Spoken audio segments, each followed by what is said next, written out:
So what exactly is a saute pan? And how does it compare to a traditional skillet? Well, in this video, we're going to talk about the pros and cons of each, and if you can only have one, which one should you buy? Let's dive in.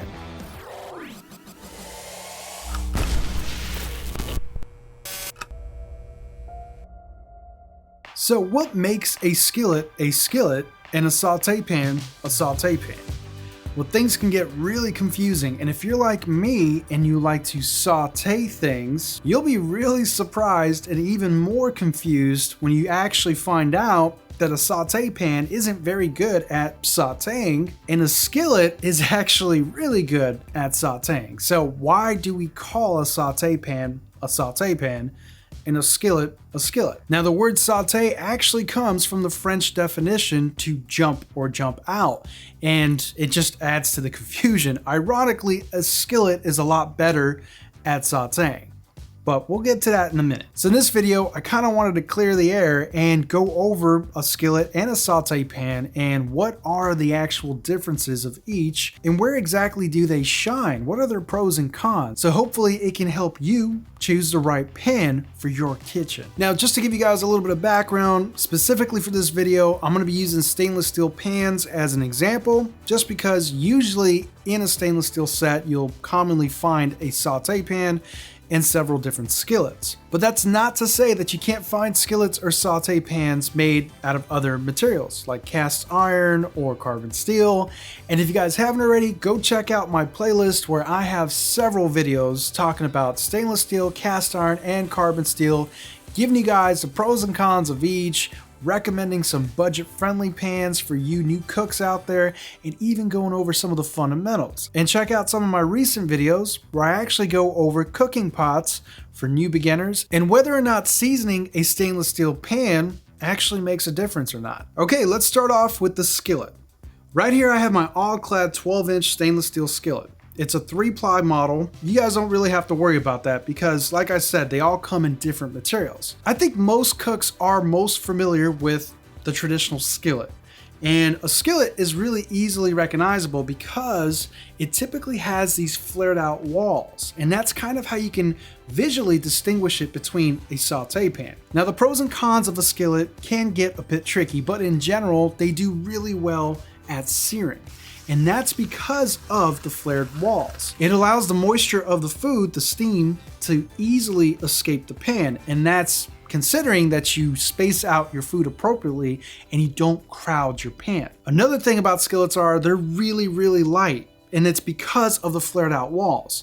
You don't have the straight up and down vertical walls that a saute pan would have. It actually helps reduce the volume, making it a lot lighter, so the total capacity on a skillet is a bit less compared to a saute pan. Another big pro to skillets are they're often much cheaper than saute pan, and that just goes back to there's a little bit less material, they're a little bit more lighter, less materials are used, so obviously the cost savings is passed on to you, the buyer. Now, some of the cons to skillets are, like I mentioned before, you have a little bit less volume because of those flared out edges. Now, you could argue because the walls are flared out, you can add more material to the actual bottom surface of the pan. But where skillets really fall flat, no pun intended, is when you're trying to add liquids. Skillets just don't hold very much liquid because of those flared out walls.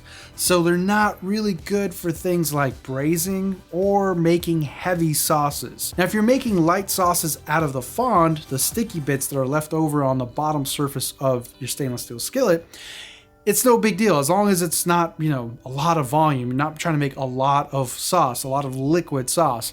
You're fine. But if you're trying to do something really heavy with sauces or liquids, you can't really do much with the skillet. But a skillet is one of the most common tools you can find in a kitchen. Oftentimes, 9 times out of 10, you're gonna reach for a 12-inch skillet, whether it's cast iron or stainless steel, to do the majority of your cooking. And because they're really lightweight, it's really easy just to grab your skillet and get going. Okay, now let's talk about saute pans. This particular one that I have here is actually a copper core 5-ply stainless steel saute pan.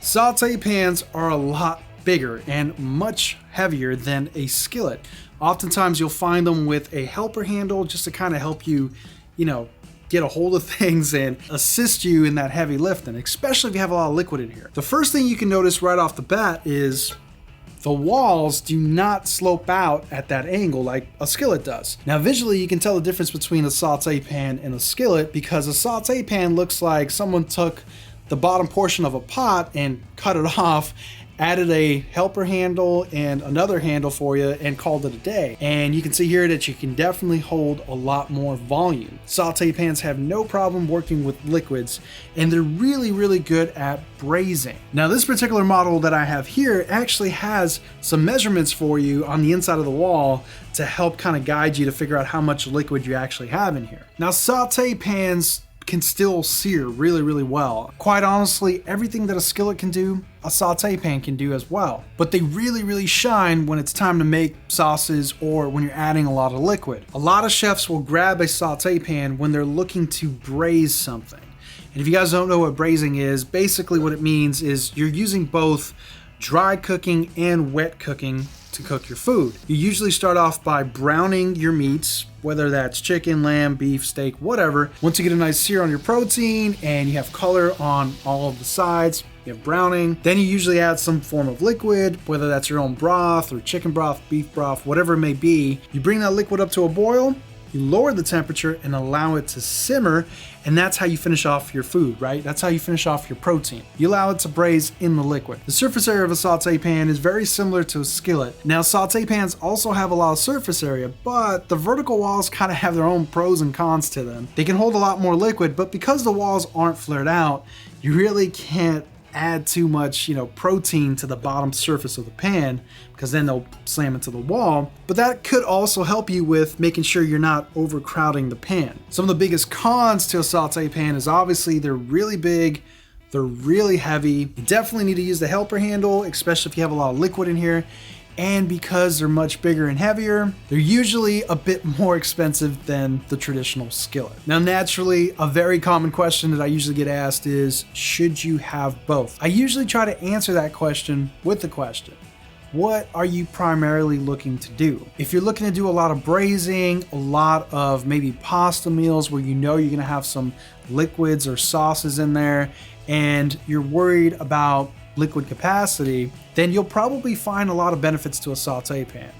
But if primarily you're going to be searing and frying, then a frying pan or a skillet will probably take care of 90% of the job for you. It really depends on what you're cooking and what you are specifically looking for. Now, I do think a saute pan is incredibly versatile and can pretty much do it all, but it is a lot more heavier and it's more expensive. And for that same price, for example, an all-clad copper core saute pan is usually around $250 to $300. But the 12-inch 3-ply stainless steel skillet can often be found on sale for around $100. So by saving that extra money, I usually recommend that people get a 12-inch skillet, a traditional frying pan skillet, and then use that extra money to get maybe a Dutch oven, a cast iron Dutch oven, 6-quart, or even an 8-quart if you can afford it. And the combination of a skillet and a Dutch oven will usually take care of most of your needs. If you have the money though, and if you're like me and you really like cooking and you do it a lot, yes, having both is obviously great. But for most people out there, I would say it's probably not needed. Okay, so my final thoughts and my recommendations to you guys is, if you can only have one, if you're starting off as a cook and you may not necessarily have the budget to buy both, which one should you buy? And like I mentioned before, you're probably better off getting a skillet and then a Dutch oven. So if you can only have one between a skillet and a saute pan, I would probably invest in a traditional 12-inch skillet, a regular frying pan, and you'll probably do really well. And at least initially, That will definitely get you to wherever it is that you're trying to get to and learn and get all the fundamentals down. And then maybe later on, you'll decide that you need a saute pan, and no problem, you can pick one up. Now, when I do get asked this question, it's a bit confusing because I usually think of it as, yeah, if you can only have one pan, sure, get a skillet and then invest like in a Dutch oven or some other cooking pot, maybe a stainless steel 8-quart or whatever, and you should be good to go. But oftentimes people want to give me like an end of the world scenario where you can only have one thing out in the woods. And in that case, I would say if you can only have one pan and you're not allowed to have any cooking pots or a Dutch oven or anything like that, then 100% I would want a saute pan because it's kind of this versatile pan and slice stuff cooking pot. So yeah, I mean, if you can only have one thing, it's the end of the world. Sure, a saute pan is extremely versatile and very useful. So generally speaking, I don't use my saute pan nearly as much as I do my skillet. Growing up, a lot of the cooks used to always tell me that a saute pan can actually do almost everything that a skillet can do. But a skillet can't do everything that a saute pan can do. So in that sense, yes, a saute pan is more versatile than a skillet because it can sear really well, it can hold a lot of volume, it's great for liquids, it's great for braising, and you can get a lot done with a saute pan. Yes, it is a lot more heavier, it's more expensive, and the straight vertical walls have their own sets of pros and cons to them. But generally speaking, a saute pan can do everything a skillet can do.